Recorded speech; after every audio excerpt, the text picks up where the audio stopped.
Welcome to Revenge and Justice, where betrayal finally meets its reckoning.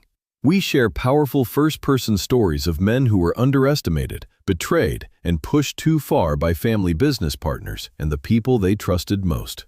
If you believe respect must be earned and betrayal always has a price, you've found your home. And now, today's story. People think a man who works with his hands is a simple man.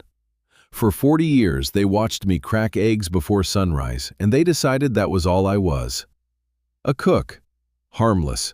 Slow. They were wrong about the slow part. At the 40th anniversary of the restaurant I built from nothing in a glass hall above the East River, with the whole Manhattan skyline burning gold behind us, my son's wife walked across the floor toward my wife's wheelchair. 300 guests watched her go. Food critics, investors, chefs who had trained in my kitchen and gone on to open their own. Reporters from 2 papers who had come to write kind words about an old man's long career. She was smiling the way she always smiled, the smile she had practiced for 1,000 photographs. My wife Catherine sat very still. She had spent 2 hours that morning arranging a soft green scarf over her head because the medicine had taken her hair, and she did not want to be a shadow at my celebration. She had asked me twice if she looked all right. She had held my hand in the car the whole way there. She wanted to look like herself. She wanted more than anything to not be noticed. Scarlett noticed her. She leaned down close, as if to whisper something kind. For a moment, I thought she was going to be gentle, and some tired, hopeful part of me wanted to believe it. And then she took a fistful of that scarf, and she pulled. The fabric came away in her hand. Catherine's bare scalp met the light of 100 chandeliers, pale and marked and terribly, unbearably exposed. A small sound left my wife's throat. Not a scream, just a breath, the kind of breath a person takes when the last thin thing protecting them is torn away in front of everyone they hope to impress. Her hands rose halfway to her head and then stopped frozen, as if she could not decide whether to cover herself or simply disappear. For a moment, the great hall was silent. Then, from the far corner table, the one Scarlett had insisted on filling with her own people, someone laughed. A bright, careless champagne laugh. Her friends, the influencers and the brokers and the hangers-on she had invited to my anniversary, as if it were her own coming-out party. One laugh became 2. And Scarlett stood there, holding the scarf above her head like a prize she had won, turning slightly so her own photographer, the one she had brought, could catch her good side. She had done this in front of an audience, on purpose. She wanted witnesses. She wanted my wife small and herself enormous. And she had chosen my life's proudest night to make it happen. I looked for 1 second at my son. Coda was standing near the head table with a drink he had not touched, and he had seen the whole thing. He had seen his mother stripped bare in front of 300 strangers. And he looked at the floor. My boy, who Catherine had carried through fevers and failures, and every dark night of his childhood studied the polished floor as if it held some answer, and he did nothing. I filed that away too. A man learns the most about his children on the worst nights, not the best ones. I want you to understand something about me before I go on. I have spent my whole life learning not to react. In a professional kitchen, the man who screams is the man who has already lost control of his line. The fire does not care how loud you are. The clock does not slow down because you panic. So I have trained myself over 4 decades to go quiet exactly when other men explode. To slow down. To count. My people used to say you could not tell if the kitchen was winning or losing by looking at my face. And they were right. And it kept us alive through 40 years of dinner rushes. I did not stand up fast. I did not shout. I did not throw the table, though every muscle in my 70-year-old body wanted to. There is a version of me that crossed that room and put my hands on that woman, and I felt him rise up in my chest, and I put him back down. Not tonight. Tonight, I needed to be the other man, the patient one, the one who counts. I rose slowly. I unbuttoned my jacket. I crossed the floor at the unhurried pace of a man who has all the time in the world, and I draped my jacket over Catherine's head and shoulders, shielding her from the light and the phones and the laughing, cruel faces. I smoothed it down around her neck the way you tuck in someone you love. I leaned close to her ear. I whispered that she was safe now, that it was almost over, that I had her, that she had done nothing wrong and never had. She gripped my sleeve with a strength I did not know was left in her. Under the jacket in the dark I had made for her, I felt her shoulders finally let go and begin to shake, and I stood over her so no camera in that room would ever capture it. Then I turned to the woman who had just done this. I reached into my inner pocket and I took out an envelope. Thick, cream-colored, the heavy kind of paper that law firms use. She had been asking me for this envelope for weeks, hinting, then pressing, then almost demanding. She believed it held the last thing she needed, the deed, the signature, the keys to everything I had ever made. I held it out to her. I did not say a word. I simply waited, the way I wait for bread, to prove patiently certain of what is coming. Scarlett's smile flickered. She had expected me to break. She had expected the old man to weep, to beg to make the ugly scene that would let her play the victim in front of her important friends. Instead, I was calm. And calm frightened her more than rage ever could, because rage she knew how to use, and calm she did not. She snatched the envelope from my hand. She tore it open with one long acrylic nail, hungry, careless, sure of her victory. She pulled out the pages inside, and her eyes dropped to the first line. I watched the exact moment she read it. The color drained from her face like heat leaving a pan. The bright, drunk triumph fell away, and underneath it was something raw and animal and afraid. Her hands began to shake. The pages rattled against each other in the silence, loud in that enormous, quiet room. She looked up at me, and for the first time since my son had brought her into our lives, Scarlett Elliott had absolutely nothing to say. She thought I was just a tired old cook who had finally handed her everything. She had no idea that I had spent the last year of my life learning exactly what she had been feeding my wife every single morning. That I knew about the small glass jars. The homemade broth she filmed for her followers, spooning it to a dying woman while the cameras rolled and the little hearts floated up the screen. She had no idea that 3 floors below this glittering party, in a black sedan at the curb, a detective from the Financial Crimes Unit was sitting with a folder that had her name on every page. She thought this was her night. It was the night I had been building quietly, patiently, for 365 days, and it was only just beginning. Let me take you back, because you cannot understand what I did with that envelope until you know what it cost me to build the thing she tried to take. 40 years ago, I had no empire. I had a lease on a narrow storefront in Astoria, Queens.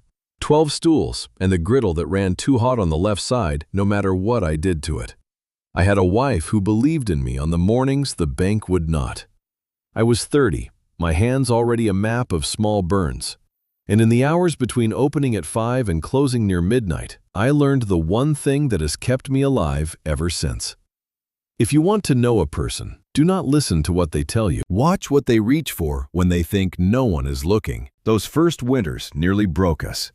Some mornings I counted the register twice and still came up short of subway fare.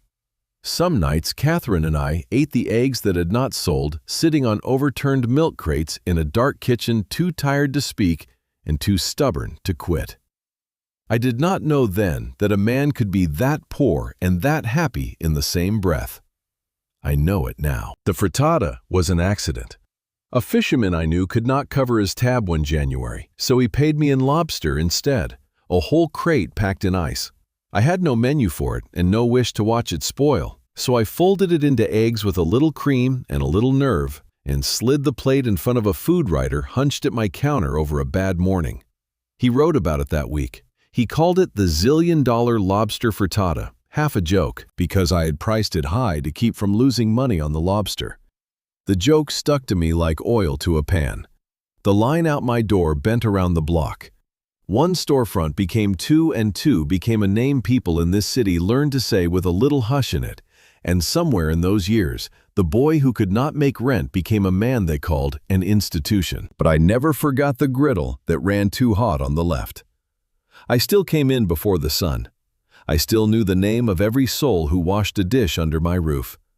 Men in suits worth more than my first month's rent paid a fortune for a plate of eggs I had dreamed up out of a debt, and I served them in the same worn apron I had tied on in Queens. Catherine used to laugh at that apron. She said a king should not dress like a line cook. I told her, a king who forgets he was ever a line cook is already finished. I have to tell you about Catherine because she is the center of all of it. The still point, the whole story turns around. She kept the books in the early years, and she kept far more than the books. She kept me. When I wanted to quit, she would not allow it. When I wanted to expand too fast, she put her hand flat on my chest and slowed me down. Every wise decision I am given credit for, she made first, quietly, and then let me wake believing it was mine. She built half of everything I own, and in 40 years, she never once asked to have her name on a single door. So when the lawyers came with their gray talk of estates and what becomes of a man's work after he is gone, it was Catherine I thought of first. I did not want to leave her a fortune knotted up in trust she would have to fight strangers to touch. I wanted to leave her something clean and whole and entirely hers, something no board, no partner, no court could ever pry from her hands. So I signed it over to her. All of it. The recipe in my own hand and hers the trademark, the licensing rights to the name that had fed us both. On paper from that day on, Catherine Blackburn owned the zillion-dollar lobster frittata. Not the walls, those stayed mine. The thing at the heart of it, the formula, the gold. There was a reason beneath the reason, and I never said it aloud. I have always assumed I would go first. The men in my family do. I could not bear the picture of Catherine outliving me and waking a guest in the life we had built, waiting on the goodwill of partners. I wanted her to hold one thing on this earth that no one could take. I slid the papers across our kitchen table and told her that from now on, she was the real boss, and I only worked here. She did not miss a beat. She told me I had always only worked there. It was, I believe, that night the safest thing I had ever done. A gift with no blade hidden in it. I did not know I had just painted a mark on the woman I love most in the world. I did not know that by handing her the crown, I had made her the one worth killing. That danger sat in a drawer for years, folded and patient, waiting for someone with the eyes to see it. Someone did. Catherine fell ill 3 years ago. Congestive heart failure, the kind that comes on slow and then one day all at once. Her medications were a tightrope, blood thinners chief among them, the sort of drug where one small wrong thing becomes a fatal thing without anyone raising their voice. We learned to live carefully. We read every label, counted every hour, knew which foods fought her pills and which made peace with them. We were managing it. We were, I believed, going to have years left. And then my son fell in love. He called me one evening, lit up in a way I had not heard from him in a long time, and told me he had met someone. Her name was Scarlett. Clever, he said, and beautiful, and she worked in food, so she understood our world. And then he said the thing I turn over and over now late at night, like a stone worn smooth. He told me she already adored his mother. I met her that Sunday. She was everything he had promised, warm, quick, attentive. She praised Catherine's cooking, held her hand, had a soft pet name for her. Inside of an hour, and at the very end of that first dinner, she leaned toward me with those bright, interested eyes, and she asked me a question. She did not ask about Coda. She did not ask how his mother and I had met, or how the business had grown, or any of the 100 things people ask an old man aching to tell his story. She asked who legally held the rights to the frittata. I thought it was admiration. I thought she loved the craft the way I loved it. So I told her the truth because I had no reason to lie. I told her Catherine owned all of it. She smiled at that. She smiled for a long, long time. And I sat there, an old fool, grateful for his son's happiness. And I did not understand what I had just handed her. They married 13 months before the anniversary. Scarlett planned every second of the wedding, the way a general plans a campaign, and Catherine cried through all of it. She told me afterward that she had always wanted a daughter, and now, at last, she had one. I held my wife's hand and let myself be glad. A man wants to believe his son has chosen well. A man wants more than almost anything to stop worrying about his children. For the first few months, I had no reason to worry. Scarlett came to Sunday dinners. She brought flowers. She learned how Catherine took her tea and never once got it wrong. When my wife grew too tired to stand at the stove, Scarlett tied on an apron and laughed that she would never cook as well as the woman who owned the most famous recipe in New York. She said it lightly, like a compliment, and I heard it as a compliment. I heard almost everything as a compliment in those days, because I wanted to. Then, Catherine got worse, and Scarlett got closer. It started with the mornings. My wife's heart was straining. The doctors adjusted her medications again, and Scarlett arrived one day with a thermos and a soft practice concern. She had found an old family recipe, she said, a broth. Her grandmother used to make it for people whose hearts were weak, all natural, gentle healing. She would bring it every morning so Catherine would never have to worry about what to eat. She would take care of everything. And she did. Every single morning, without fail, Scarlett appeared with a glass jar wrapped in a dish towel, still warm from her stove. She would sit at Catherine's bedside and spoon it to her patient, and tender murmuring the kind of encouragement a good nurse gives. And she would prop her phone against the water pitcher, angle it just so, and she would film it. I did not understand the filming at first. I am an old man. The little world inside those phones is not mine. But Coda showed me once, proud, thinking it would please me. There was my daughter-in-law on a bright little screen spooning broth to my dying wife, the caption saying that caring for her husband's mother was the greatest honor of her life. Thousands of tiny hearts floated up the screen. Thousands of strangers who had never met Catherine called her an angel. She had built an audience out of my wife's suffering, and every spoonful was content. I did not have the words for it then. I have them now. There is a kind of person who has learned that cruelty filmed correctly looks exactly like love.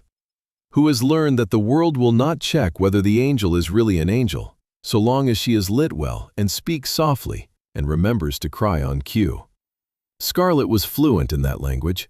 She could hold a dying woman's hand and think about the framing at the same time. She could weep for the camera and then, the instant it stopped recording, check her reflection in the dark screen. I have run kitchens full of hard men for 40 years. Men who would curse you and mean it, and not one of them was ever as cold as the smiling girl my son called his wife. Here is the thing I keep coming back to. Catherine hated that broth. She told me so quietly the way she told me the thing she did not want to make a fuss over. She said it sat wrong in her stomach. She said the mornings she drank it were the mornings she felt worst, heavy and sick and strange, as if her own body were turning against her. But she drank it anyway. Every day she drank it. When I asked her why, she looked at me as if the answer were the most obvious thing in the world. Because Scarlett made it with love, she said. Because the girl woke at dawn to help her. Because refusing would break that sweet child's heart, and she would not do that to Coda's wife for anything. That was my Catherine. She would rather swallow something that hurt her than make another person feel unwanted. She had spent her whole life making room for other people, shrinking herself so no one else would ever have to feel small. I had loved her for it for 40 years, without once seeing how a person like Scarlett could use that softness as a door and walk straight through it. It was the most beautiful thing about her, and it was the thing that nearly killed her. And I did not see the second part until it was almost too late, because I believed it too. I want to be honest with you about that, because a lie of omission would dishonor what came after. For weeks, I watched my daughter-in-law nurse my wife with what looked like pure devotion, and I was grateful. I thanked her. I told my son he had married a good woman. I stood in my own kitchen and got it completely, catastrophically wrong, because the story in front of me was a beautiful one, and an old man wants to believe beautiful stories about his own family. The morning it changed was an ordinary one. Scarlett had come and gone. Catherine had taken her broth, and an hour later, sitting in her chair by the window with the light on her face, my wife's eyes rolled back and she slumped sideways, and the teacup in her hand shattered on the floor. I caught her before she hit the ground. Her skin was gray, her breath was shallow and wrong. I called for help with my heart slamming against my ribs, and in the long, terrible minutes before the ambulance came, I held her and begged her to stay. And I did not once think about the empty jar sitting rinsed and innocent in my sink. At the hospital, they stabilized her. They used careful words: episode, adjustment, monitoring. They sent us home 2 days later with new instructions and the same old fear. And that is where it might have ended. An old woman, a failing heart, a decline everyone already expected. Nobody looks for a crime when nature has already written the ending. Nobody, except Catherine's sister. Anaya is 3 years younger than my wife, and she spent 30 years as a cardiac nurse before she retired. She came to sit with Catherine the week we got home, and she watched the way a nurse watches out of habit, out of instinct, seeing things the rest of us had stopped noticing. She read the chart the hospital had sent home. She studied the timeline of my wife's decline against the calendar. And on the third day, she followed me into the kitchen, waited until we were alone, and lowered her voice. She told me she did not want to frighten me. She told me it was probably nothing. And then she said the thing that split my life cleanly into a before and an after. Case in these symptoms: the bruising, the bleeding, how fast she crashed. This is not what heart failure looks like. This is what too much blood thinner looks like. Something is pushing her levels, and it is not her prescription. I stood very still in the kitchen I'd cooked in for 30 years, and I felt the floor tilt beneath me. What could push them? I asked. Anaya was quiet for a moment. Then she looked toward the sink where a glass jar sat rinsed and drying exactly where it always did. Exactly where it had sat every single morning for weeks. Something she is eating, she said. Every day. I did not shout. I want you to notice that because it matters. A younger man would have driven straight to my son's apartment and put his fist through a door. The man I used to be 40 years ago might have. But 4 decades of standing over fire teaches you something the young never believe. The loudest man in the kitchen is the one who has already lost. So I did not shout. I thanked Anaya quietly, and I asked her to help me be sure before I did anything at all. That night, after Catherine had fallen asleep with the small machines humming their comfort beside her bed, I sat at my kitchen table with a legal pad and a pen, and I did the only thing I have ever truly known how to do. I counted. On the left side of the page, I wrote out every date I could pull from memory across the last several months, the good days and the bad ones. The morning she could walk to the window on her own. The afternoon, she could not lift her own teacup. The 2 trips to the emergency room. The night her gums bled and would not stop, and we sat together in the bathroom at 3 in the morning, both of us pretending not to be afraid. I have kept ledgers my whole life. I can look at a column of numbers and feel where the lie is hiding, the way you can smell that milk is turned before it ever touches your tongue. So I built a ledger of my wife's suffering, 1 line at a time. And I made myself look at it without flinching. Then on the right side of the page, I wrote a second column. The mornings Scarlett came with her jar. I did not want them to match. Understand that. I sat there in the dark praying to a God I had not spoken to honestly in years. Praying that the 2 columns would have nothing to do with one another. That I would look down and see chaos, randomness, an old woman's failing heart doing only what failing hearts do. I wanted to be a paranoid old fool building ghosts out of grief. I have never in my life wanted so badly to be wrong about anything. They matched. Every steep drop, every crash, every trip to the hospital sat 1 or 2 days downstream from a morning with the jar. The pattern was so clean, it was obscene. And here is the detail that took the last of the air from my lungs. When Scarlett traveled for a long weekend and the broth did not come, my wife rallied. Color returned to her face. She asked for real food, and then the jars came back, and Catherine sank again, right on schedule. Like a tide that only ever went out and never once came in. I sat with that page for a long time. The house was silent around me, except for the machines that helped my wife breathe in the next room. And I felt something happen inside my chest that I have no gentle word for. It was not rage, though rage was in it somewhere. It was colder than rage. It was the feeling of a door closing far down inside me. A heavy vault door I had not known was there, sealing off the part of me that was still Scarlett's father-in-law. The part that had thanked her. The part that had told my son he had chosen well. When that door shut, it did not slam.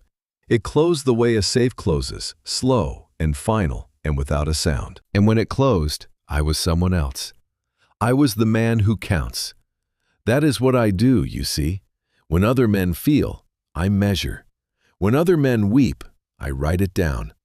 It has cost me things over the years, that coldness. It cost me some of my son's childhood, some of the softness a father is supposed to have. But that night, for the first time, I understood what it was for. Every ledger I had ever kept, every column I had ever balanced, every year I had spent teaching myself to stay calm while the fire climbed the walls, all of it had been preparing me, without my knowing, for exactly this. Here is what I did not do. I did not tell Catherine. God forgive me, I did not tell her, and knowing everything I know now, I would make the same choice again. My wife was fighting for her life with what little strength remained to her, and I would not spend a single ounce of it on fear. I would not make her lie in that bed studying the face of the girl who fed her, wondering with every spoonful whether this was the one. She had enough to carry, so I carried this alone. I kept the vault shut behind my eyes where she could not see it, and I smiled at her over breakfast, and it is the only lie I have ever told her that I am proud of. In the morning, Scarlett came exactly as she always did. I heard her key in the lock. I heard that bright voice call out my wife's name like the first note of a hymn. And I stood in the hallway and did the hardest thing I have ever done in a kitchen or out of one. I smiled at her. I told her how grateful I was for her. I told her she was a blessing to this family, and I watched her drink the words in and stand a little taller. And behind the closed vault, I memorized the exact shade of her satisfaction, filed it away with everything else. She sat at Catherine's bedside. She unwrapped the jar. She set up her phone at its careful angle. And while she cooed at my wife and the little hearts floated up her screen, I stood in the doorway of my own home and understood fully and finally that I was watching a woman spoon poison into the mouth of someone I loved on camera for the applause of strangers. When she rose to leave, she left the jar half full on the counter, the way she often did, telling Catherine to finish it at lunch. She kissed my cheek on her way out. Her perfume was floral and expensive, and it turned my stomach. I waited until her car pulled away. I waited 5 more minutes in case she doubled back for something. Then I went to the counter, and I did not pour that broth down the drain, the way every screaming instinct in my body demanded. I found a clean glass container with a tight lid, one of Catherine's own, and I poured the broth into it, every last drop, and I sealed it. I tore off a piece of tape, wrote the date on it, and pressed it to the side. Evidence. Whatever this was, I would not guess at it, and I would not accuse. I had spent my whole life refusing to trust my gut when the truth could be measured instead, and I would not stop now, not with my wife's life on the scale. I needed to know exactly what was in that jar, and I knew exactly who to ask. I put the sealed container in a paper bag, and the bag inside my coat close against my chest where I could feel its weight. Then I drove downtown to see the one person left in this city who owed me the truth and would tell it to me off the record. Behind me in the house, my wife slept, believing she was safe, believing the girl who smiled at her loved her.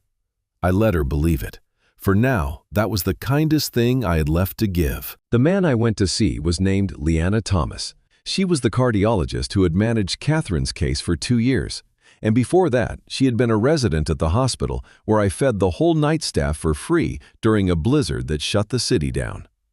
Doctors remember the man who feeds them at 4 in the morning when nothing else is open.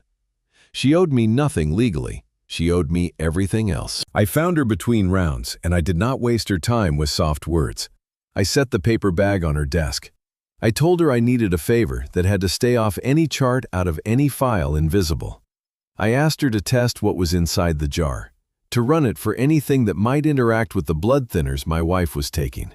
She looked at me for a long moment the way a careful person looks when they are deciding how much they are willing to know. Then she asked me a single question. She asked me who had made it. I told her the truth, my son's wife, every morning for months. She did not gasp. She was not that kind of doctor. She simply took the bag, and she told me to come back the next day, and she told me not to let my wife eat another spoonful of anything that woman brought into the house. I already knew that, but hearing a doctor say it out loud made it real in a way my ledger had not. I did not go home. I could not sit in that house and wait, so I drove aimlessly through the streets of a city I had fed for 40 years, and I watched the sun come up over the river, and I waited. She called me the following afternoon and asked me to come in. Not to the phone, in person. When a doctor asks you to hear something in person, you already know the shape of it. Her office door closed behind me. She did not sit down, and she did not let me sit either. She held a printed report in her hand, and her face, which I had only ever seen composed, was pale and tight. She told me the broth was not medicine.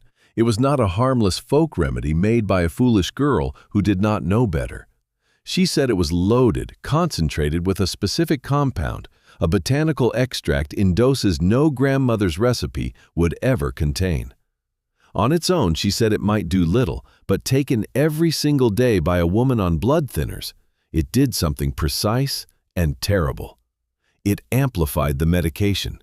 It thinned the blood past the edge of safety and kept it there quietly, so that every small bleed became a large one. Every strain on the heart became a crisis.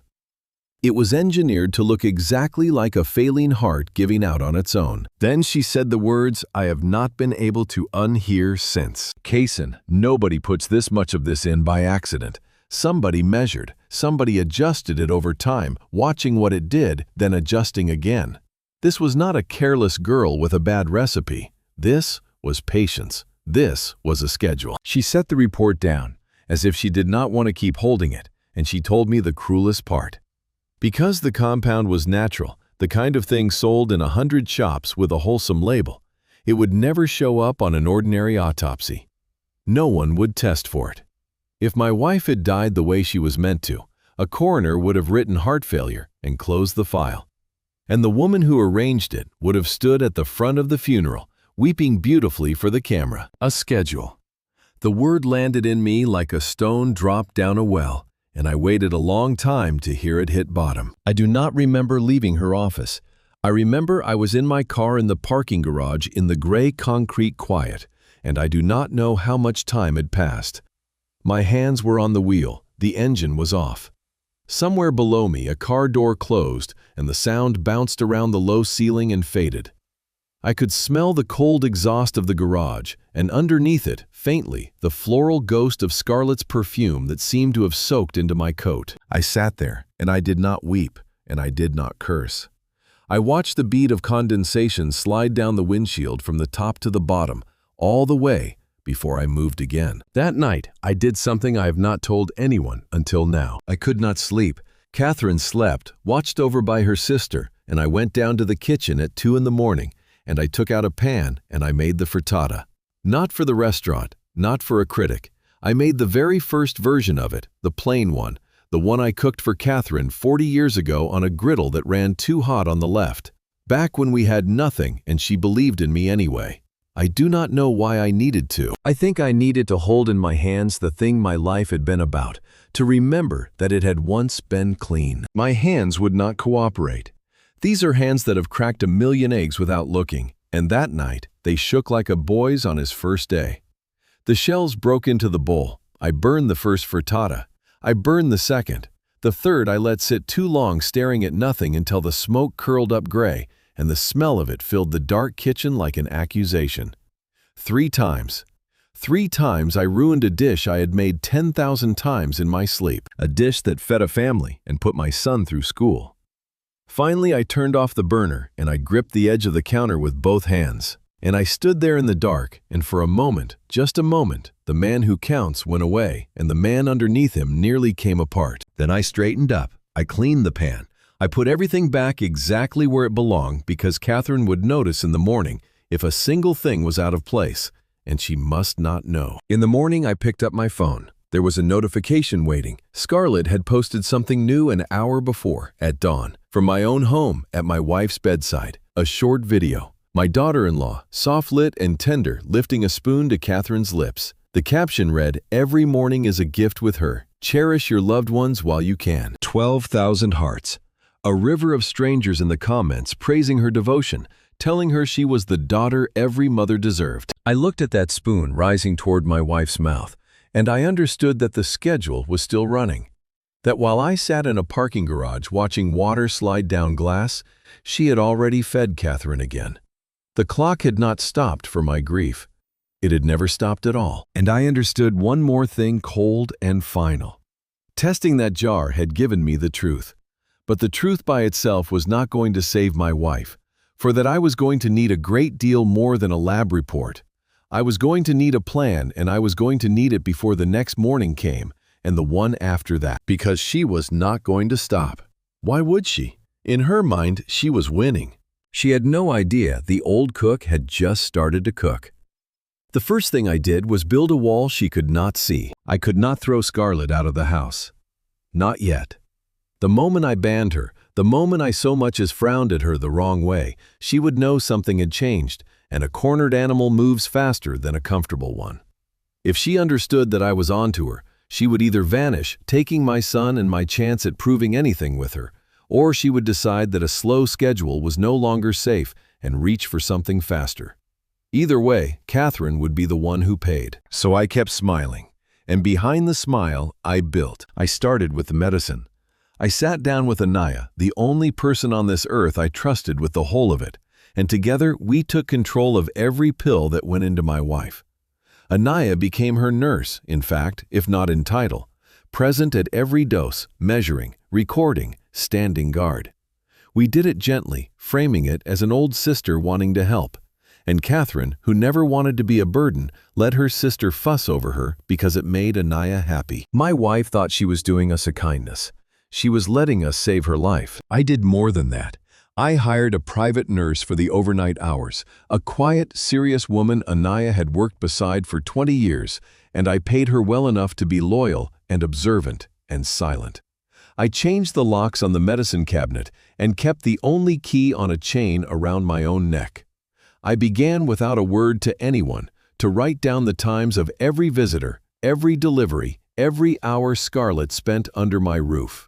I was building a record quietly, the way I had built everything else in my life, brick by careful brick. Then I dealt with the jars. I could not simply refuse them. That would raise the alarm.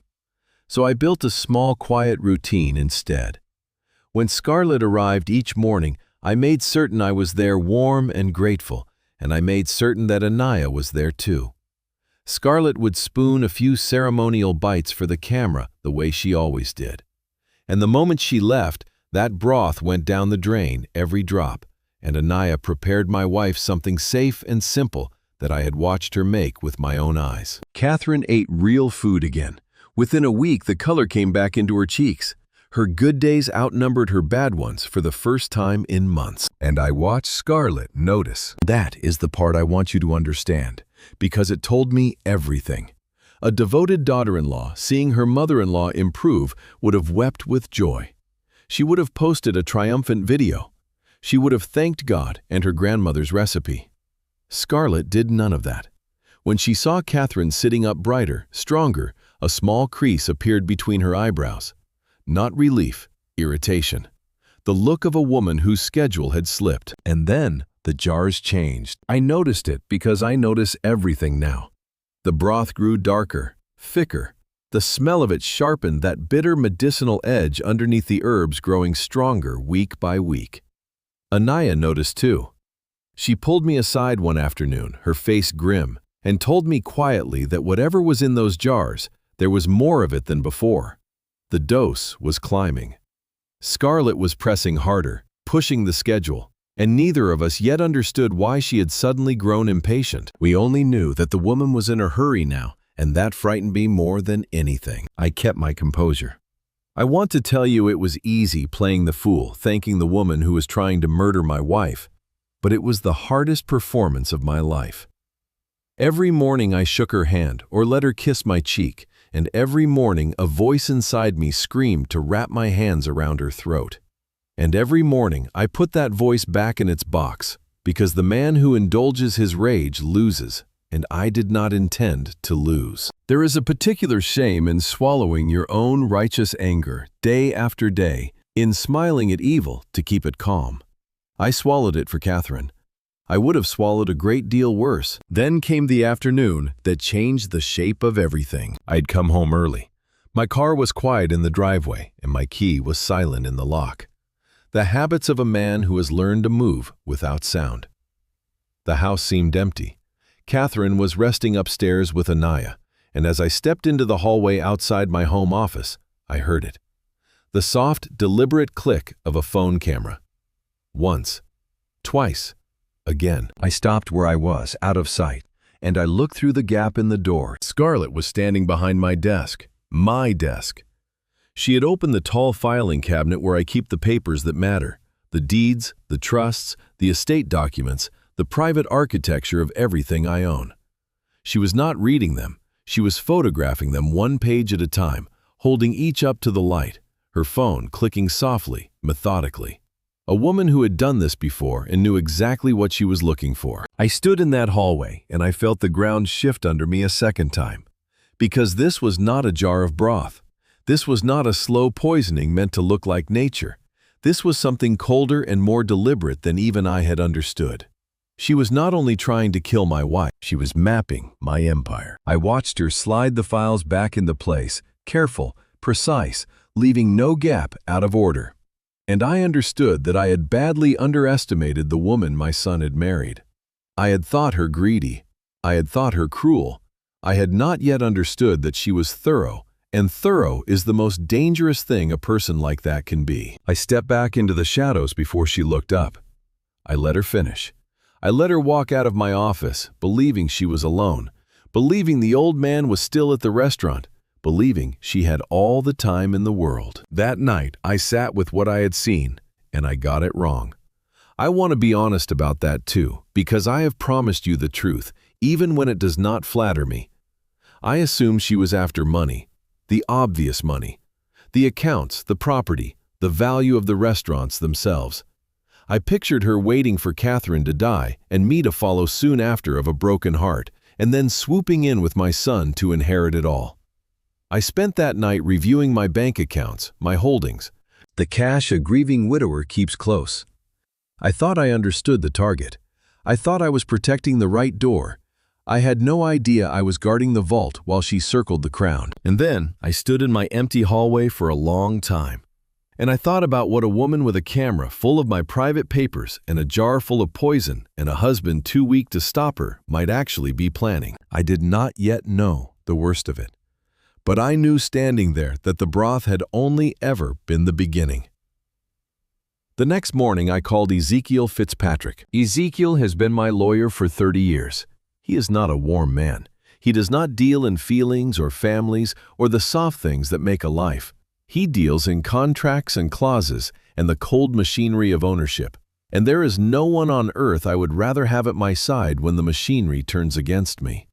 I told him only what he needed to know. That I suspected my daughter-in-law of trying to take what was mine, that she had photographed my private papers, and I asked him to pull every record tied to my estate, my trusts, and the trademark on the frittata, and to look for anything that did not belong. He did not ask why. That is the other thing about Ezekiel. He does not waste a man's time with why when the work is already clear. He told me to come to his office the following afternoon, and he would have answers. I spent that day the way a man spends the hours before a diagnosis, pretending to work, pretending to eat, watching the clock crawl. When I finally sat down across the wide desk from him, I could see it in his face before he said a word. Ezekiel, who I have watched deliver ruinous news to titans of industry without so much as blinking, looked shaken. He had 2 monitors turned toward himself and a single sheet of paper in his hand, and he set the paper down very carefully, as if it might go off. He asked me a question first. He asked whether I had at any point in the last several months signed anything transferring the rights to the zillion-dollar lobster frittata to a new entity. I told him no. I had signed those rights over to my wife years ago and never touched them since. He turned the monitor toward me. On the screen was a legal document. A transfer of intellectual property filed and notarized dated 11 weeks earlier. It assigned the full ownership of the recipe, the trademark, and every licensing right attached to the name away from Catherine and into a holding company I had never heard of. A shell, a hollow corporate shape with no history and no purpose except to hold this one golden thing. And at the bottom of that document, above the printed line bearing her name, was my wife's signature. I leaned in close. I know Catherine's hand the way I know my own. 40 years of grocery lists and birthday cards and notes left on the kitchen counter. And this was good. It was very good. The loops were right, the slant was right, but it was wrong in the way a forgery is always wrong to the one person who truly knows the hand. It was too careful. Catherine's real signature has a small tremor in it, now, the tremor of a sick woman. This one was steady. Someone had practiced it. Someone had studied my wife's name until they could wear it like a glove. I looked at that steady, stolen signature for a long time. I thought about a young woman sitting somewhere late at night with a stack of Catherine's old cards and notes, tracing my wife's name over and over until it flowed from her hand as easily as her own. The patience of it. The cold clerical patience. It frightened me more than the poison had, because poison is a passion and forgery is a profession. "She never signed this," I said. My voice did not sound like my own. "No," Ezekiel said quietly. "I don't believe she did." And then he told me who owned the shell company. The sole managing member, the single name behind the hollow corporation now holding the heart of everything I had built. Scarlett Elliott. And sitting there, I remembered the first Sunday. The soft-lit girl at the end of my dinner table, leaning in with those bright, interested eyes, asking me not about my son, not about our life, but about one single thing. Who legally held the rights to the frittata? I had thought it was admiration. I had answered her honestly, gladly, an old fool handing a burglar the blueprint to his own house. She had not fallen in love with my son and then noticed our fortune. She had seen the fortune first and married the door that led to it. Every warm moment since had been reconnaissance. Every jar of broth had been a step in a plan she began drafting before she ever called my wife by that soft, false name. I sat back in that chair, and the whole shape of it finally turned itself right side up in my mind. And I understood all at once how completely I had misread the danger. It was never the accounts. It was never the buildings or the cash a widower keeps close. Those were mine, and mine would go to my son by law when I died messy and slow and tangled in probate. But the recipe, the trademark, the golden thing at the center that I had given to Catherine, cleanly, completely, in one signature years ago, meaning only to keep her safe. I had made her the sole owner of the crown, and so to take the crown they did not need me to die. They needed her too. That was why the doses were climbing. That was the impatience Anaya had seen in the darkening jars. Scarlett had already forged the transfer. The paper was filed. But a forged signature can be challenged by the living woman whose name was stolen. As long as Catherine drew breath, as long as she could sit up in a courtroom and say the words, "I never signed this," the whole theft could unravel. The only thing standing between Scarlett and permanent, unbreakable ownership of my life's work was my wife's beating heart. She was not poisoning Catherine for an inheritance she would collect someday. She was killing her to close the deal. I understood sitting in that cold office that I had done this. Not the poison, not the forgery, but the target on Catherine's back had been drawn by my own hand years ago in an act I had believed was pure love. I had wanted to give my wife something no one could ever take. And in doing so, I had made her the one thing worth taking, the one door worth killing to open. Every good intention of my life had led by some terrible arithmetic to a jar of poison on my own kitchen counter. I did not say any of that out loud. I sat very still and let it burn through me, and then I put it away with everything else in the vault behind the door. Because there was no time left for guilt.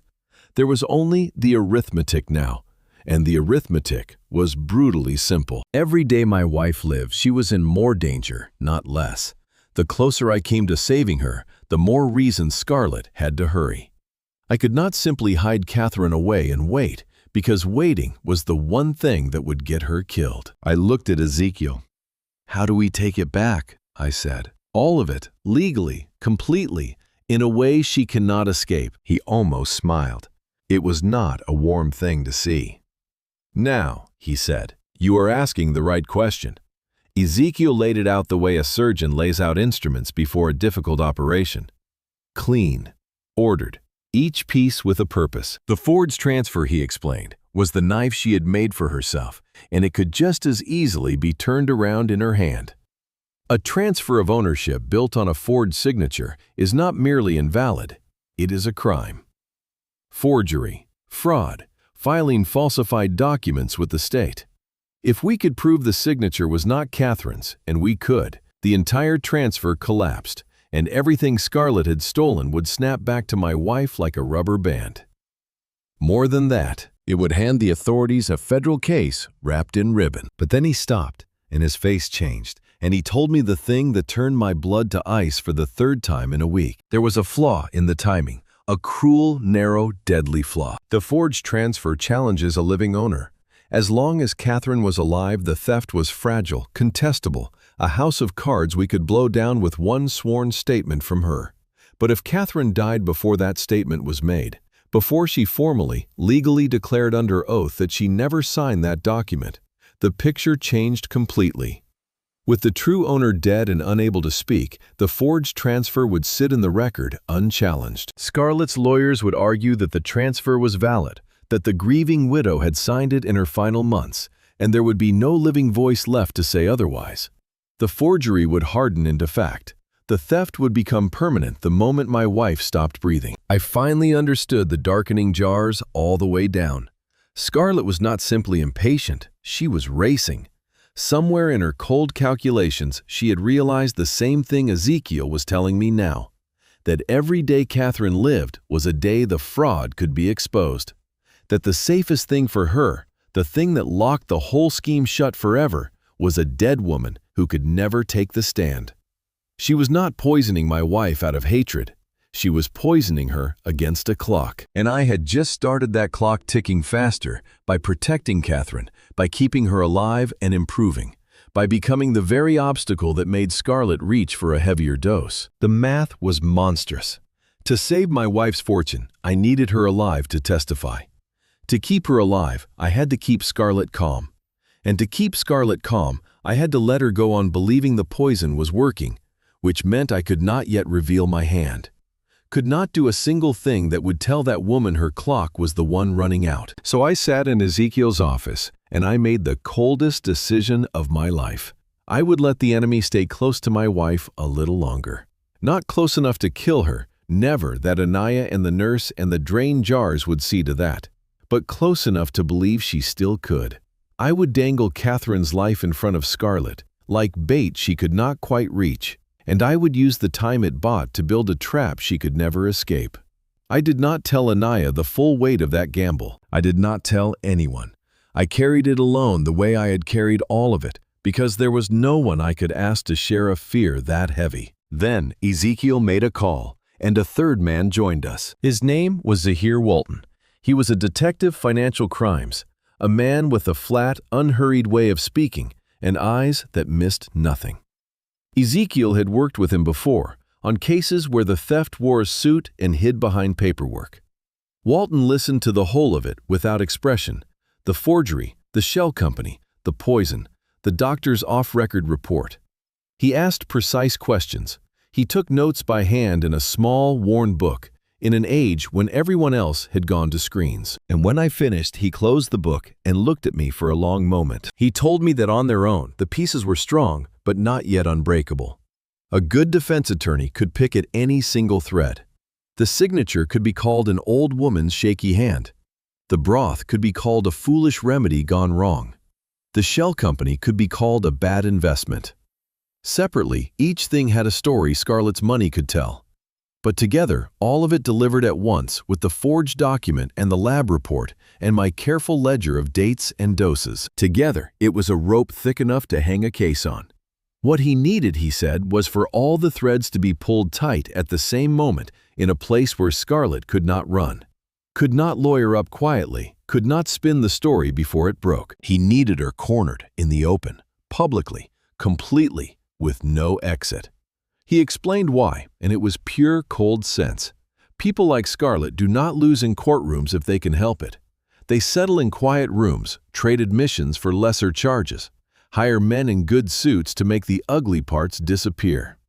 Give her a week of warning, and she would empty the shell accounts, coach my son on what to say, and rewrite the whole story before anyone official knocked. The only way to beat someone that good at controlling the story was to take the story from her, all at once, in front of too many witnesses to manage the evidence already in a prosecutor's hands before she knew the game had changed. And that was when I knew exactly where it had to happen. The restaurant's 40th anniversary was 6 weeks away. 300 guests, every food critic and investor and camera in the city. The single night Scarlet most wanted to shine, the stage she believed would crown her arrival into the world she had killed to enter. She would be there in her finest, surrounded by the people she most needed to impress, certain she had already won. I would give her that stage. I would let her climb all the way to the top of it. And then, in front of every person whose good opinion she had schemed and poisoned and forged to earn, I would pull the floor out from under her. I told them about the night, the glass hall above the river, the critics, the investors, the people whose admiration Scarlet hungered for more than air. She would insist on being at the center of it, vanity that deep is a kind of gravity. She would put herself exactly where I needed her, gladly thinking it was her coronation. 6 weeks, I told them. We do it at the anniversary, not 1 day sooner. She gets to think she's won right up until the moment she hasn't. Ezekiel nodded slowly. Walton almost smiled, the same cold, not warm smile I was learning to recognize in the men who were now on my side. The clock was set. 6 weeks, and every one of those days my wife would have to stay alive inside the reach of the woman trying to kill her, while I built the thing that would end her. I drove home that night, steadier than I had been in months. Not calmer, steadier. A man with a plan is a different animal than a man with only grief. Catherine was asleep when I got in. I sat by her bed in the dark, listening to her breathe, and made her a silent promise. 6 weeks. Just give me 6 weeks and no one will ever hurt you again. I only had to keep her alive that long, and keep myself from killing Scarlet with my own 2 hands before the trap was ready. To catch a predator, you must convince it that you are already dead. So I began to die. Not in body, but in the way I let them see me. Over those weeks I became in front of Scarlet and my son a man folding up at the edges. I let my shoulders round. I let my voice go thin and tired. I stopped arguing. When Scarlet spoke, I nodded along like a man too exhausted to disagree. When she made small cruelties, little digs at Catherine's frailty dressed up as concern, I let them pass without the flicker of anger she had come to expect from me. I played the part of a husband watching his wife slip away, a man with no fight left, only grief and the long habit of politeness. It worked, because it was the story she already wanted to believe. People like Scarlet do not question good news. They feel entitled to it. The centerpiece of the performance was a dinner.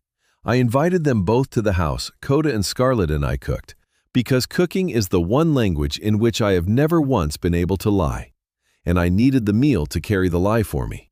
I made the things my son loved as a boy: the roast chicken with lemon, the potatoes crisped in the pan drippings, the small, foolish comfort foods that had nothing to do with lobster or gold, and everything to do with a family that once was. I set the table with Catherine's good plates, the ones we only used at Christmas, and I watched Scarlet clock the china and understand it as surrender. She thought I was laying down my arms. I was setting the table for an execution, and she had brought her own appetite to it. And over that dinner, I told them in a voice I made small and defeated that I had been thinking about the future, that I was an old man, that I did not have Catherine's kind of strength, and when she was gone, I did not know how much longer I would want to go on running an empire alone. I watched Scarlet's eyes come alive across the table. I said I had been thinking it might be time to start handing things down, to let the next generation take the reins. I said Coda's name, but I was talking to her, and we both knew it. I said I wanted to sit down soon with lawyers and begin moving the business into their hands while I still could, so there would be no chaos, no ugliness when the inevitable came for me too. It was the sweetest poison I have ever cooked, and she drank every drop. She reached across the table and took my hand. She told me I was being so wise, so generous. She told me not to talk about endings, even as her eyes did the math on everything I was offering. She played the grieving daughter-in-law so beautifully that if I had not held a lab report and a forged deed in my safe, I might have believed her myself. My son sat beside her, quieter, drinking more than he ate, unable to quite meet my eyes. Even then, some cowardly part of him knew this was wrong. He just did not know how wrong, or he did not want to. After dinner, I made a show of being tired. I told them to stay, finish their wine, that I needed to lie down for a moment. I went down the hall toward my bedroom, but I did not go in. I stopped just around the corner in the dark where the old house carries sound, the way a shell carries the sea. And I waited, and I listened. For a while, there was only the clink of glasses, the low murmur of my son's voice.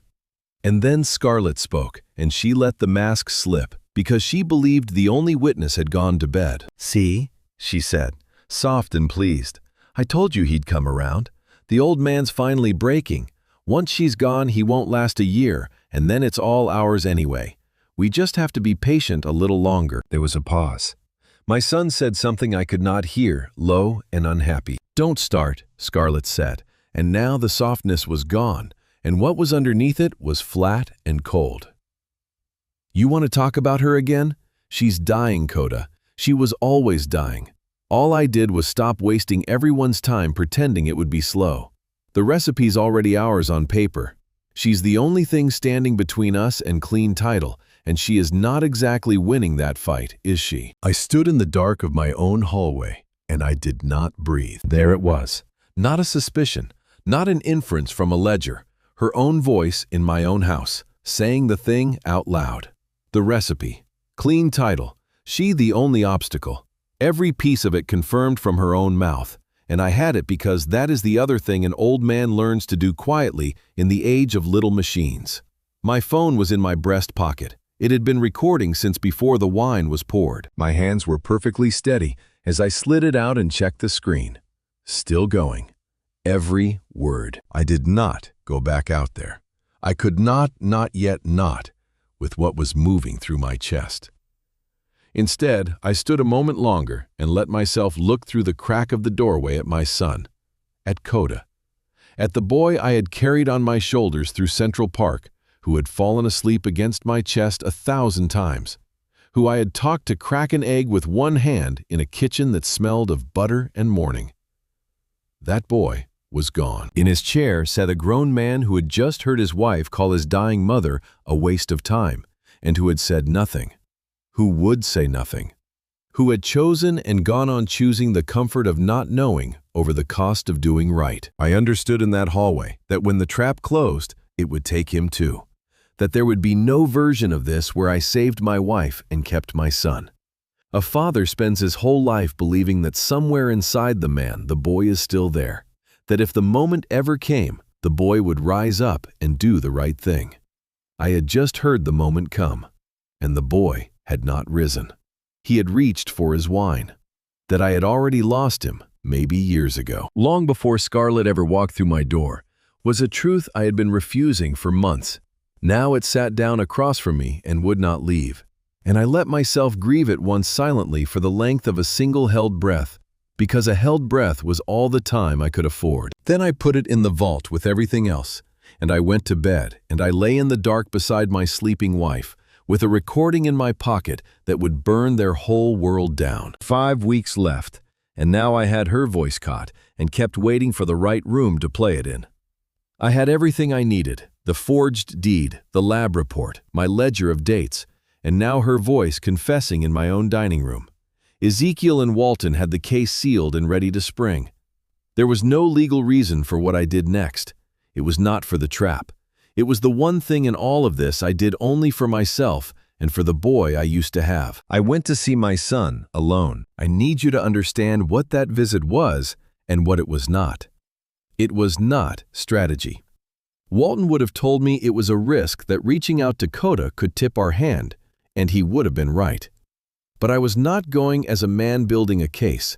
I was going as a father one last time to try to save not the evidence, but the boy.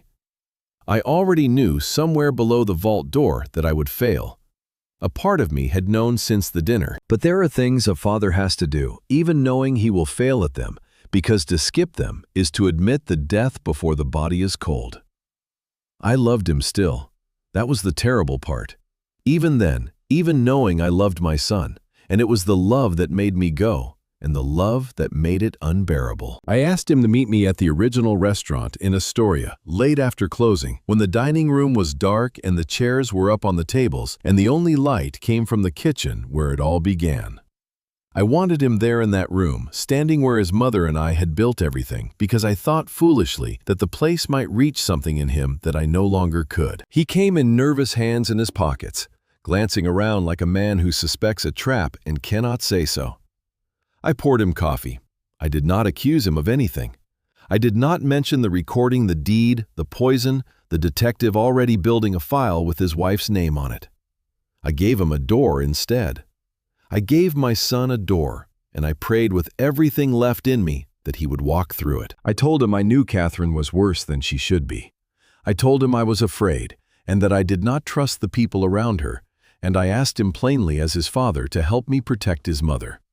I did not say Scarlett's name. I gave him room to come to it himself, room to say the thing he must have known, room to choose his mother with his own mouth and his own will.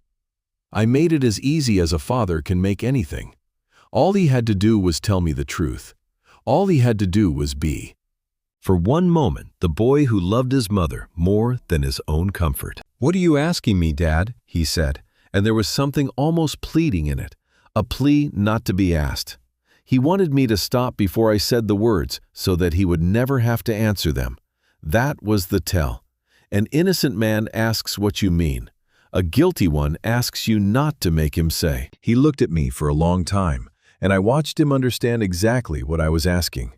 I watched the knowledge move behind his eyes because it was there, it had always been there. He was not a fool. He was not deceived. He knew what his wife was. Some part of him had known for months, maybe longer, and had built a careful little room inside himself where he did not have to look at it. And I watched him decide not to open that door. "Dad," he said finally, and his voice had the false soothing tone of a man managing a difficult customer. "Mom is very sick. You know that. The doctors have said it could be any time. I think you're looking for someone to blame because it's easier than accepting it." He would not meet my eyes when he said it. He looked at the coffee, at the dark windows, at his own hands. "Scarlett loves this family. She's done nothing but take care of Mom. I know you two don't always, but she's been there every single morning. Every morning, Dad. Where were you?" That last part he said quietly, and it was meant to wound.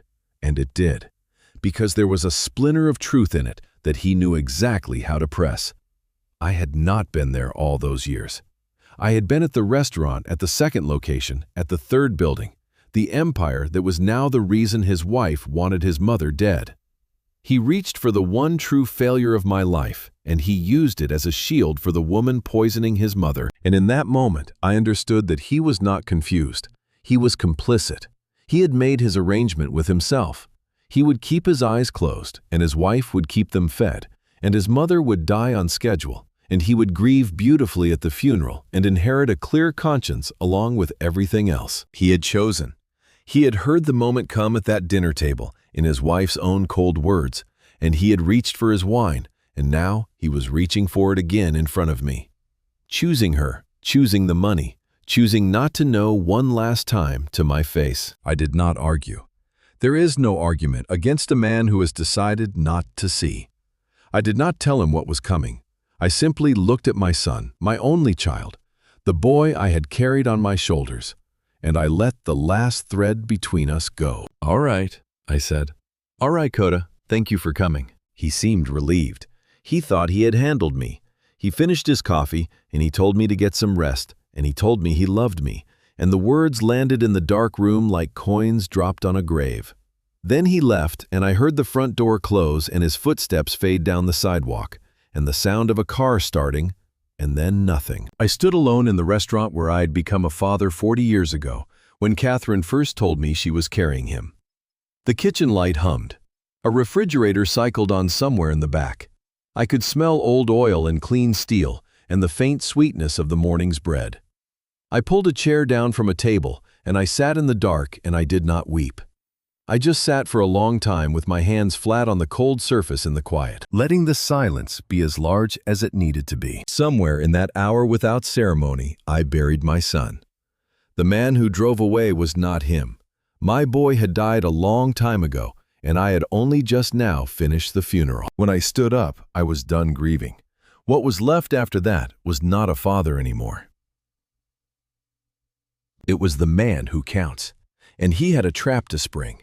The night of the anniversary, the city gave us a perfect sky. The venue was a glass hall on the water in Long Island City, the whole shimmering skyline of Manhattan laid out across the river like a crown. I had spent 40 years earning the right to look at. There were 300 guests, every critic who had ever written my name, investors in dark suits, chefs who had come up through my kitchens and gone on to fame of their own, 2 reporters, a string quartet, ice sculptures and towers of flowers, and a long table of the food that had made me including. At the center, on a silver stand, a single, perfect zillion-dollar lobster frittata, plated exactly as I had first made it in a cramped kitchen in Queens. I had planned all of it to look like a celebration.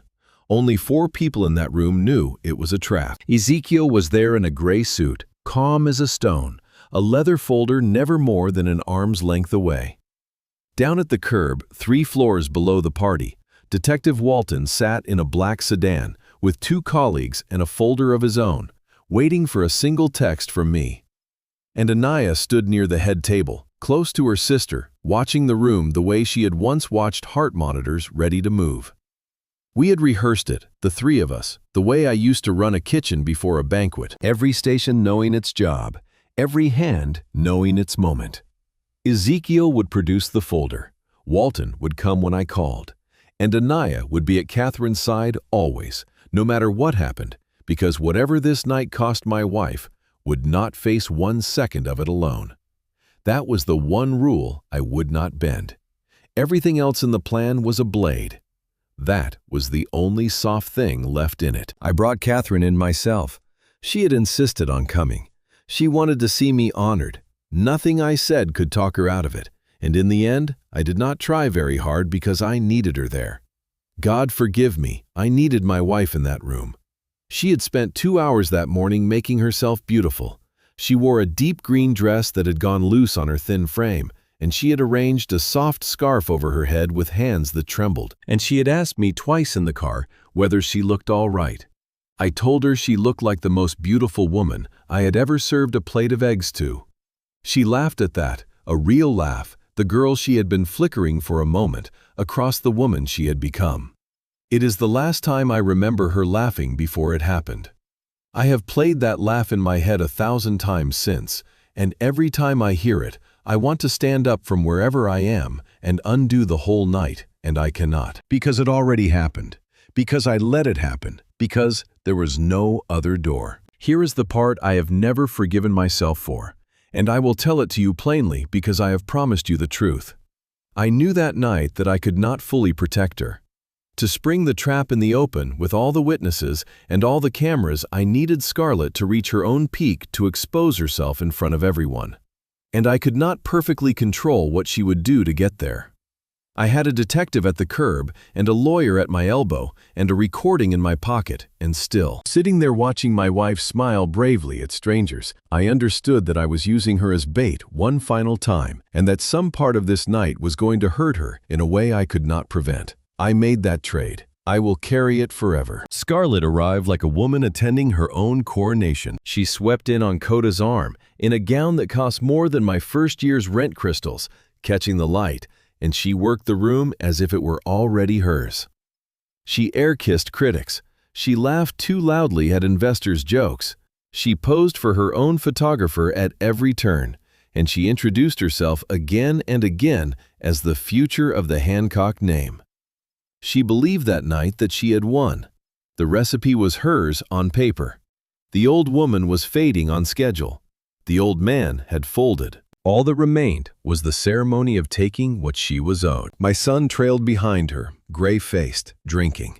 He would not look at me. He would not look at his mother in her wheelchair in the corner. He drank and he stared at the floor, a man standing at the edge of a cliff he had helped build, and only now understood the height of. When the speeches came, Scarlett did not wait to be invited. She took the microphone from the master of ceremonies with a bright, practiced smile. And she stood at the front of that glittering room, and she began to talk about the future. She thanked everyone for coming.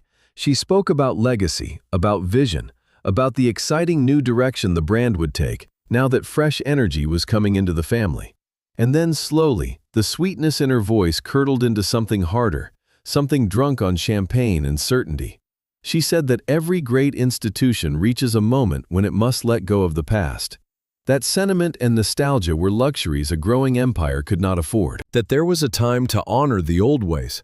And a time, she said, looking directly at the corner where my wife sat, small and quiet in her chair, to stop clinging to what was already gone. A few uncomfortable laughs rippled through the room.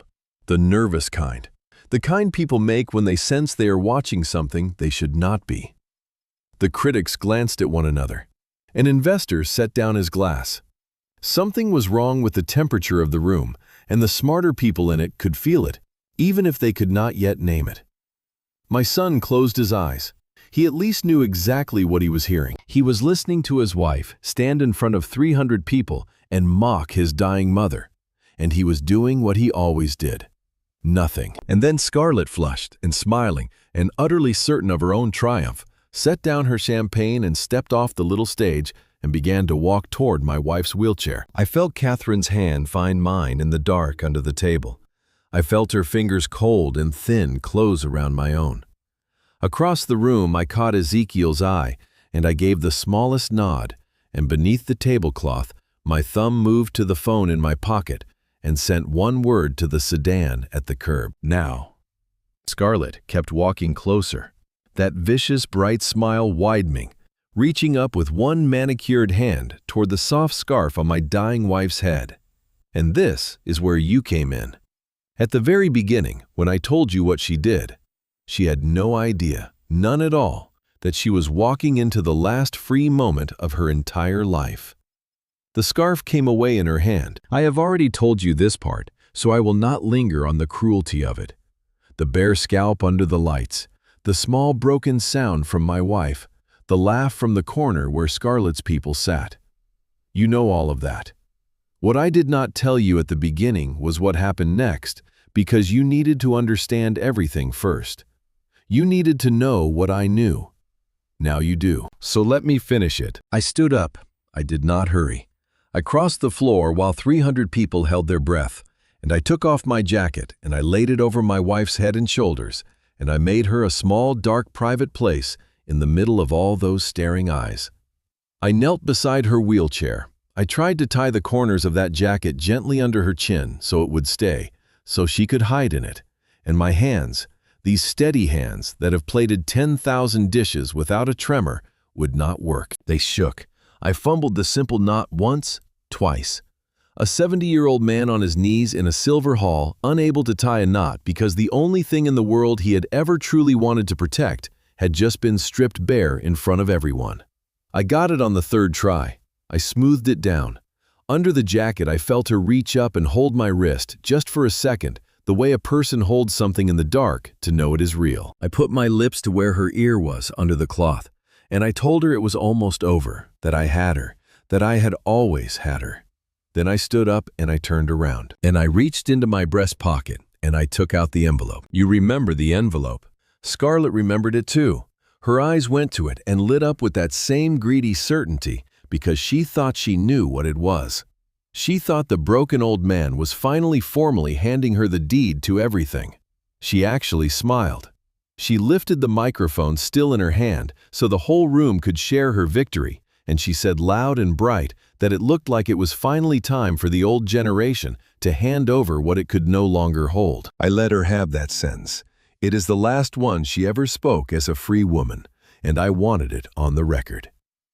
Then I gave her the envelope, and she tore it open, and I watched the color leave her face. It was not a deed.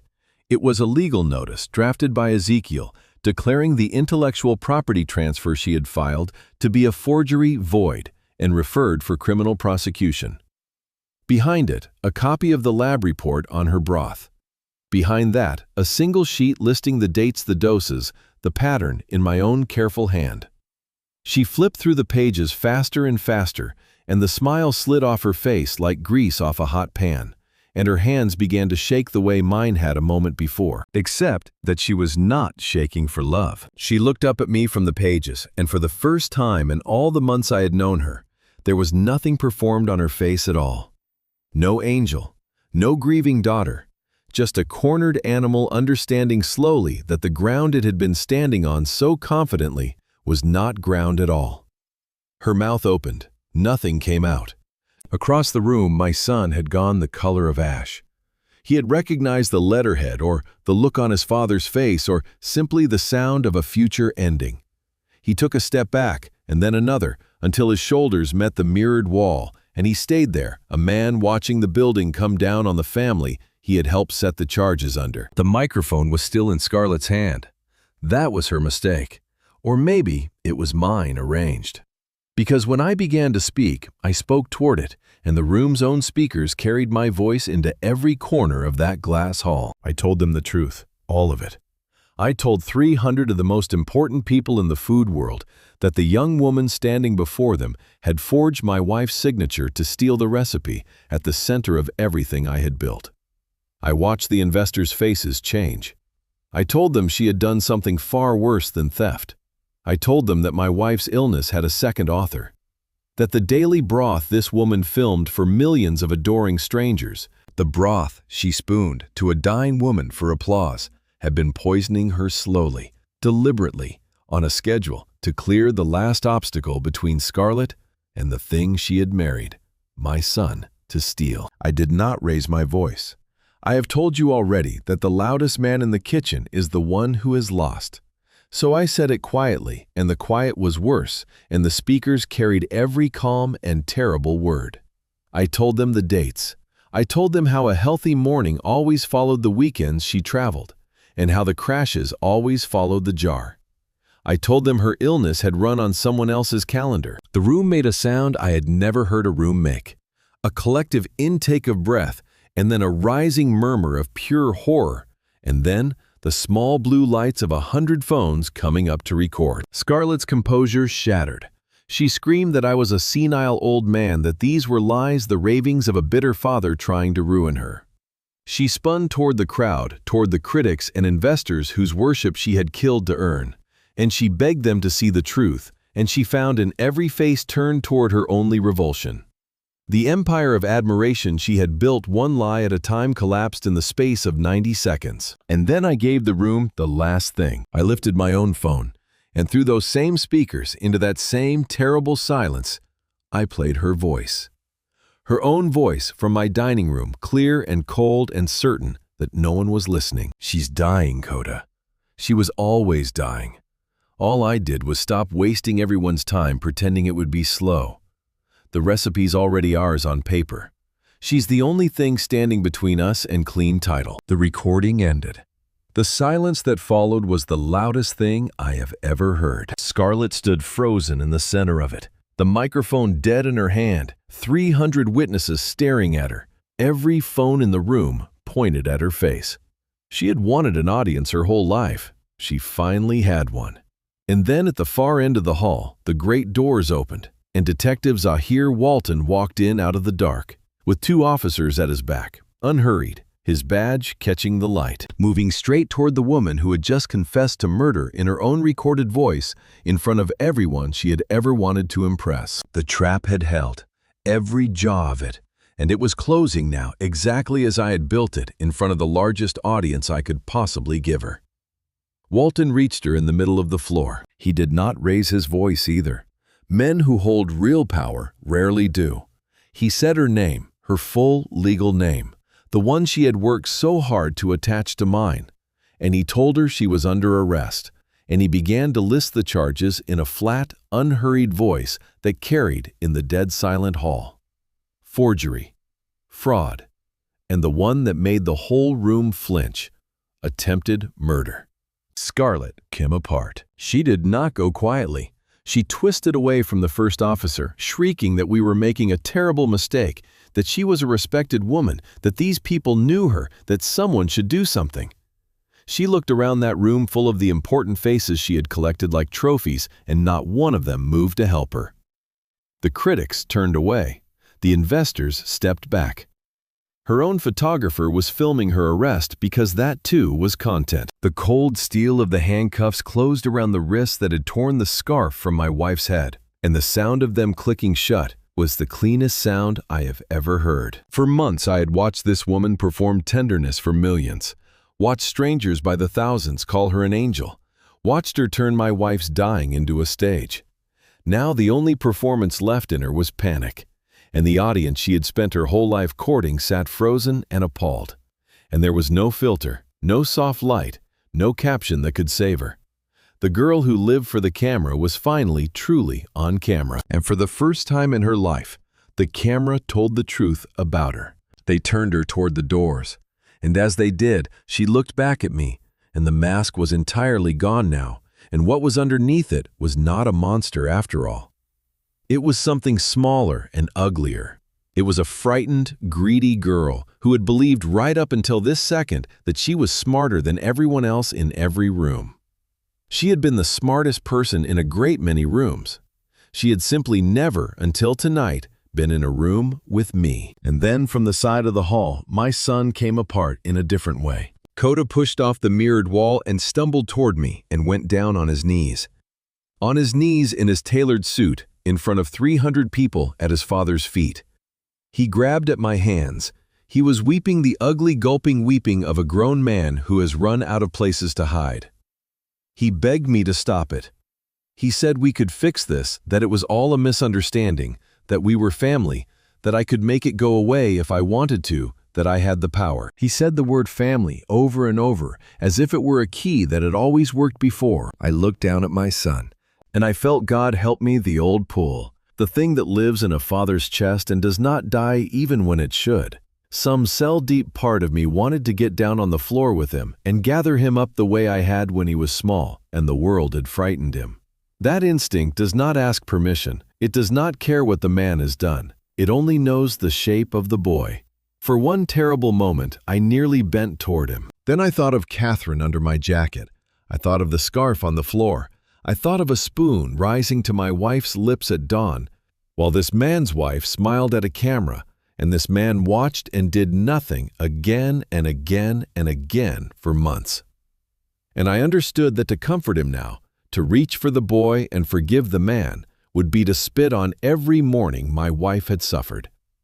There are loyalties that cancel each other out. A father's love for a son who would let his mother be murdered is not mercy. It is betrayal wearing mercy's face. So I did not bend. I want to be honest with you about that moment because it is the truest thing in this whole story. It was not hard to expose Scarlett. She had earned every inch of what was coming to her, and I felt nothing for her but a clean, cold satisfaction. But this my son on the floor, his hands clutching at mine, this was the hardest thing I have ever done. Harder than the ledger, harder than the lie I told my wife, harder than any of it, because I still loved him. I will love him until I die. Loving him was never the question.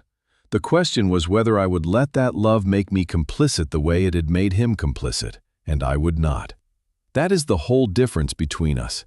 He let love become a hiding place. I would not. I took my hands back from his gently, the way you take something from a child who should not be holding it. And I said the words I will hear in my own voice for the rest of my life. You watched, I said. You knew and you watched and you let her. A man who could stand by while his mother was poisoned for a recipe is not my son. Whatever you were, Coda, you are no son of mine. He folded forward onto the floor as if I had cut the strings that held him up. I did not watch him fall. I had already turned away. There was nothing left in that direction for either of us, and I had somewhere far more important to be. I walked back to the corner of the hall, to the wheelchair, to my wife. Anaya was already there, kneeling beside her, one arm around her, exactly where she had promised to be. Catherine had lowered my jacket from her face. She was watching me come, and her eyes were wet, and she reached up her thin hand, and I took it, and I crouched down in front of her the way I should have been able to crouch a few minutes before. Steady now. Finally steady. I told her it was over. I told her that no one would ever hurt her again. She did not say anything. She just held my hand very tightly and looked at me. And in that look was 40 years, all of it. The milk crates and the burned mornings and the good plates and the whole long life we had built and nearly lost. Then I stood, and I took the handles of her chair, and I turned her away from all of it. The hall behind us had dissolved into chaos. guests scrambling for the exits, phones held high, Scarlett's screaming fading as they walked her out a side door, my son a heap on the polished floor. I did not look back at any of it.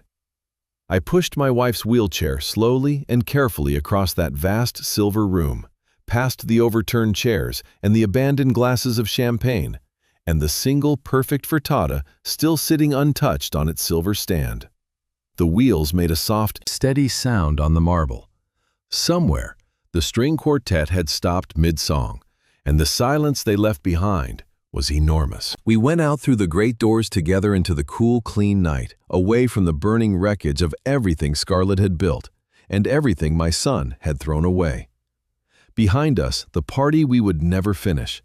Ahead of us, only the dark and the river and each other. It was, I thought, exactly enough. 3 months have passed since that night, and I want to tell you how it ended, because you have come this far with me, and you deserve to know. It does not end in the dark. Scarlett never spent a night as a free woman again. Between the forged document, the lab report, the recording of her own voice, and 300 witnesses with 300 phones, there was no story left for her lawyers to tell. She is awaiting trial now, held without bail, because a woman who poisons a dying grandmother for a recipe is not someone a judge sends home to wait. The empire of admiration she built online is gone. The same strangers who once called her an angel now trade the video of her arrest as a warning. She wanted the whole world to watch her. In the end, it did. The forged transfer collapsed the moment it was challenged, and everything she had tried to steal came home. The recipe, the trademark, the name, all of it returned to Catherine, clean and whole, exactly as it had been before a greedy girl ever traced my wife's signature by lamplight. But we did not put that money back into a vault to sit and gather interest. We spent it gladly on the only thing worth spending it on. We used it to save Catherine's life. Freed from the daily poison and with the recovered fortune, we enrolled her in a new treatment, a hard and expensive and hopeful thing. The kind of care only money can buy and only love can justify. And slowly, week by week, my wife came back to me. It did not happen all at once, the way it does in the stories people prefer. It happened the way real things happen, in small mercies you almost miss. The morning she buttered her own toast. The afternoon she walked the length of the garden without stopping. The day I came home and heard her humming, actually humming, in a house that had been silent with dread for the better part of a year. The gray left her skin. The strength returned to her hands. Her hair began softly to grow back a fine silver crown, coming in where the scars had been, and she stopped covering it because she said she had spent enough of her life hiding. The doctors who had once spoken to me in the careful, gentle voices doctors use when they are preparing you for the worst, began cautiously to use a different word. They began to say better. They began to say time. They began, God help me, to say years. I have to tell you about Coda because I know you are wondering, and because I will not lie to you now at the end. My son was not charged. He knew, and he stayed silent. And staying silent while your mother is poisoned is a sin no court has a statute for. But the law and I keep different books. In my book, he is guilty of the worst thing a person can be guilty of, which is looking away from a cruelty he had the power to stop, because stopping it would have cost him his comfort. He has tried to reach me twice. A letter, a message through a cousin. I have not answered, and I do not think I will. Some doors, once closed, are not meant to open again, no matter how the hand on the other side keeps knocking. That is a wound that will not heal in me, and I have made my peace with the not healing. A man does not get to lose a son and keep all of himself. I lost some of myself in that glass hall, and it is not coming back. And I have decided to let the missing part be a kind of monument to what a father's love should have been strong enough to refuse. There is one more thing. It is the thing I think about most. A few weeks after that night, when Catherine was strong enough to sit up in the garden with a blanket over her knees, she asked me to bring her the old recipe book. The worn one, the one she has written in for 40 years, the margins crowded with her small, careful hand. I brought it to her, and she turned to the very last page she had written on, and she showed it to me, and I had to turn away for a moment so she would not see my face. It was a new recipe. unfinished. She had started writing it months ago, in the worst of it, when the poison was in her and none of us knew. When she must have believed she was running out of time. And at the top of the page, in that trembling hand, I would know anywhere, she had written not the name of a dish, but the name of a person. For my grandchild, it said. And then a few lines of a recipe, and then nothing, the pen trailing off mid-sentence, because the strength had left her that day, before she could finish it. She had been dreaming of a grandchild. She had been writing down what she would cook for a baby that did not exist yet. A baby she was determined to live long enough to feed. At the very moment the people who should have given her that grandchild were measuring out the doses that would keep it from ever arriving. I knelt down there in the garden, and I put my hand over that unfinished page, over those 3 trembling words, and I thought about everything I had believed about legacy. For 40 years I had thought a legacy was a thing you built a name on a door, a recipe worth a fortune, something solid enough to outlast you. I had loved my wife by trying to hand her something permanent, and it had nearly killed her. The permanent thing, the gold, the crown, that was the very thing the wolves had come for. But this half-finished page, a grandmother's plan to feed a child not yet born, this was worth more than the recipe that made me famous. And no one could forge it, and no one could steal it, and no court on earth could assign it to a shell company. This was the only legacy that had ever mattered, and I had almost missed it while guarding the other kind. She looked up at me and she smiled, and she said she supposed she would have time to finish it now. I said yes. I said she would have all the time in the world. There is a wound in that too, one I did not expect. Catherine has not set foot in the restaurant since that night. Not the flagship, not the original in Queens, none of them. She loves that I still go, still cook, still stand at the pass before dawn. But the rooms themselves, the bright kitchens that were her whole life alongside me, are haunted for her now in a way that will not lift. The place where she was crowned became the place where she was stripped bare in front of the world, and no recovery gives that back. We got her life. We did not get everything. I have learned to stop expecting that we would. This morning I woke before the sun the way I always have and made her breakfast. Not the $1,000,000 frittata, not the famous one, the plain one, the first one, the one I burned 3 times in the dark on the worst night of my life. This time, my hands did not shake. I carried it out to the garden, and I set it in front of my wife, and I watched her eat, and the light came up gold over the water, and for a little while, there was nothing in the world I needed to count. Let me tell you what those 6 weeks were actually like, because the plan I have described to you sounds clean on paper, and living it was not clean at all. By day, I was 2 men. There was the man the world saw, the tired old widower in waiting, folding gracefully toward the end, letting his daughter-in-law pat his hand and plan his family's future. And there was the other man, the one who lived behind my eyes, counting hours, checking on Anaya, meeting quietly with Ezekiel in parking garages and back offices, building the machine that would end everything. I wore the first man like an apron over the second. I got very good at it. I have come to think that is one of the loneliest skills a person can master, the ability to be fully warm on the outside, while something cold and enormous turns over inside you, unseen. There was a strange grief in it that I did not expect. I had spent 40 years being a man who was exactly what he appeared to be. Ask anyone who worked for me. What Kaysen said was what Kaysen meant. There was no second version underneath. It was the thing I was proudest of in a business full of liars and flatterers. And now, at 70, to save the person I loved most, I had to become the very thing I had spent a lifetime refusing to be. A man with a false face. I told myself it was different because the lie served love instead of greed. Mostly, I believed it. But there were mornings I looked in the mirror while I shaved and did not entirely recognize the man looking back, and I wondered what it would cost me later to have learned to lie so well. But the nights were the hardest, and the nights were about Catherine. She was doing better by then. The drained jars, the safe food Anaya made, the guarded medicine, all of it had given her body room to fight. And fight it did. Some evenings she was almost herself again, sharp and funny, teasing me about the restaurant, asking after the staff by name. And I would sit with her and I would laugh at the right moments, and the whole time a voice in me would be whispering, She does not know. She does not know that the girl she calls her daughter has been trying to kill her. She does not know that her own son sat at our table and said nothing. She does not know that the man holding her hand is running a countdown. I want to tell you how heavy that was, carrying the truth alone in a room with the person it belonged to most. There were 100 moments I nearly told her.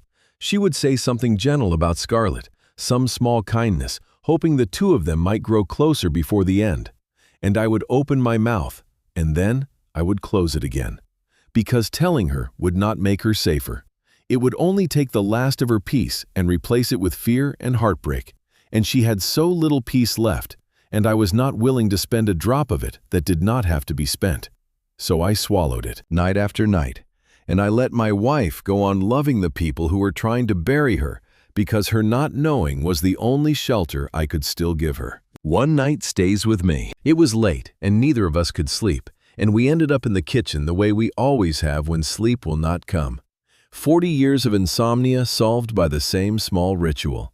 I made us eggs, not the famous ones, just eggs, soft, the way we ate them when we were young and poor and had nothing else in the icebox. We sat at the counter in our robes, two old people in a quiet house, and she put her head on my shoulder, and she said something I have not been able to stop hearing since. She was quiet for a while, watching the steam rise off her cup. Then she said, "Whatever happens with my health, I want you to know I have had a good life. You gave me a good life, Kaysen." She paused, and her hand found mine on the counter. "If it ends soon, I don't want you to be angry at the world about it. You get so quiet when you're angry. It frightens me more than the shouting ever could. Promise me you won't spend whatever comes after being angry." And I sat there with my arm around the woman I was moving heaven and earth in secret to save, and I could not tell her that it was not her health I was fighting. I could not tell her there was an enemy with a name. I could not promise her I would not be angry, because I was already so far past angry that the word had stopped meaning anything. So I did the only thing I could. I kissed the top of her head where the hair was gone, and I told her I promised. It was another lie. My marriage, in those weeks, became a house built of loving lies, every one of them told to keep her standing. Here is the thing I understood sitting in that kitchen at 3 in the morning. I was terrified of Scarlett, yes. But underneath it there was a deeper fear, and it had nothing to do with her. I was afraid that the plan might fail, that something might go wrong at the anniversary, that the evidence might not hold, that Scarlett might slip the trap, and that if she did, these quiet weeks, these ordinary sleepless nights over soft eggs, might turn out to be the last ones I ever got. And I was spending them acting. I was spending what might be my final ordinary hours with my wife pretending to be a broken man, when what I wanted more than justice, more than the recipe, more than seeing that woman in handcuffs, was simply to sit in a kitchen with Catherine and be nobody's weapon and nobody's bait. Just a husband and a wife and a plate of eggs. I did not get to have that, not in those 6 weeks. That was the private cost of the whole thing, the part no courtroom ever heard. To save my wife's life, I had to give up actually living it beside her for a while. I had to trade the real weeks for a chance at all the ones that might come after. It was the right trade. I would make it again without hesitating. But I want you to know it costs something, because the stories people tell about revenge always make it look free, and it is not free. It is the most expensive thing a person can buy, and you pay for it in exactly the currency you are trying to protect. I carried my wife back to bed that night. She was light in my arms, too light, and she was asleep before I reached the room. I stood in the doorway for a moment, just looking at her in the dark. 2 more weeks, I told myself. 2 more weeks, and then I could stop pretending, and we could have the rest of it, however much the rest of it turned out to be. I only had to keep us both alive that long, and keep the second man behind my eyes from breaking the first one open too soon. The recipe book sits on the windowsill in our kitchen, now open to the last page. Every few days Catherine adds a line to it, slowly, in that careful hand. The recipe she is writing for a grandchild who has not come yet, and may never come, the way she once imagined.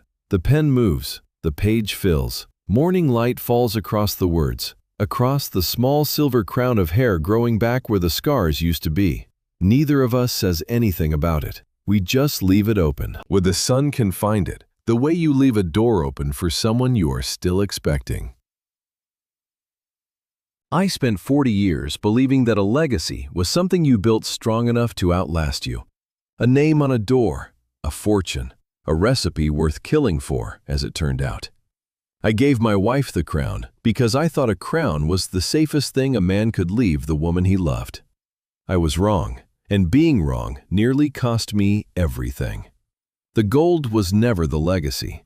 The gold was only ever the thing the wolves could smell. The real inheritance was the woman herself, and the mornings, and the eggs cooked plain in a quiet kitchen. What matters cannot be forged, cannot be stolen, cannot be signed away on a notarized page. We spend our lives guarding the wrong door. If you take one thing from an old cook, take that. I thank God she is still here. I thank God I learned to count before I learned to trust, and that the counting saved her. And I thank God for every ordinary morning we have left, because I have learned the hard way that ordinary mornings are the whole of the treasure, and everything else is just the box it came in. We lost a son to find that out.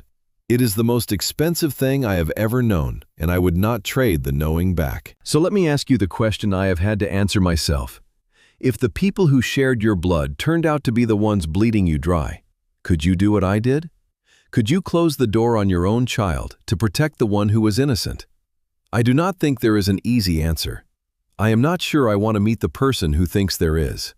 Tell me in the comments where you would have drawn the line and whether you have ever had to draw it. I read every one. And if this story moved you, stay a while and let us keep telling the ones that matter.